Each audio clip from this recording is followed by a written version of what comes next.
জামিয়া মোহাম্মদিয়া জয়নুল আবেদিন কওমি মাদ্রাসা গতানুগতিক শিক্ষার পাশাপাশি টেকনিক্যাল ও কম্পিউটার বিষয়ে দক্ষ করে তোলা হচ্ছে এখানকার ১১৬ শিক্ষার্থীকে। নুরানি নাজেরা হেফজ ছাড়াও বাংলা, ইংরেজি, সাধারণ জ্ঞান ও গণিত বিষয়ে পাঠদান করানো হয় এখানে। ৯ জন শিক্ষক সার্বক্ষণিক পাঠদান করাচ্ছেন।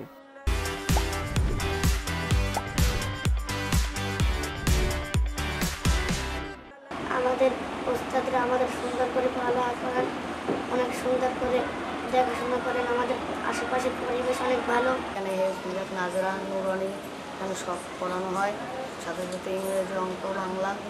আর এখানে খাওয়ার মান ভালো। গরিব, অসহায় এতিম ছাত্র যেন এখানে লেখাপড়ার সুযোগ পায় এবং তাদের সর্বোচ্চ সুযোগ সুবিধা যেন এখান থেকে নিতে পারে। এই মাদ্রাসা থেকে বহন করে ছাত্রদের খেলাধুলার জন্য football, cricket ball, bat, stump এগুলো মাদ্রাসা থেকে কিনে দেওয়া হয়েছে। ২০২৩ সালে নিজস্ব অর্থে ঝালকাঠির নলছিটি উপজেলায় এই মাদ্রাসাটি প্রতিষ্ঠা করেন ইঞ্জিনিয়ার মোহাম্মদ সাইফুল ইসলাম ইমাম।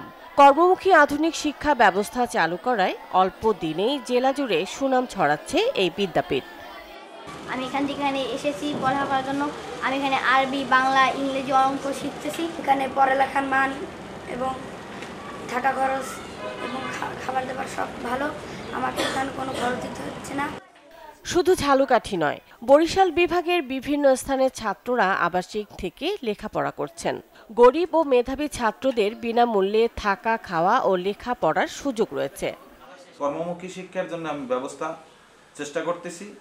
আমি তাদেরকে কর্মমুখী শিক্ষা এবং ইংরেজি মাধ্যম তাদের ভিতরে আরবির সাথে সাথে যাতে ইংরেজিতেও তারা অনার্গল কথা বলতে পারে এই ব্যবস্থা, এবং এখান থেকে পাশ করে জানি তারা বিভিন্ন সরকারি বেসরকারি চাকরি করতে পারে। এই জন্যই আমার কর্মমুখী শিক্ষার দিকে তাদের জন্য আমার সুদৃষ্টি। আইটি ও কারিগরি শিক্ষায় জোর দেবার পাশাপাশি বিভিন্ন বিষয়ে সরকারিভাবে প্রশিক্ষণ দেওয়া হবে বলে জানান উপজেলা নির্বাহী কর্মকর্তা।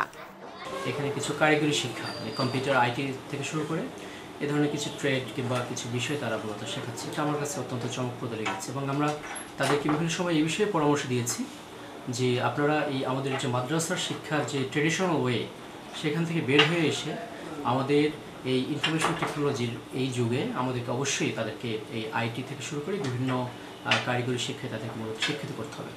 আর একই সাথে আপনার এটি নতুন একটি মাদ্রাসা যেহেতু হয়েছে, তো এক্ষেত্রে আপনার ইনফ্রাস্ট্রাকচার ডেভেলপমেন্টের ক্ষেত্রে যদি সুযোগ থাকে আমাদের এবং তারা যদি চায় তাহলে সেখানে আমরা তাদের সাথে সম্পৃক্ত হতে পারি।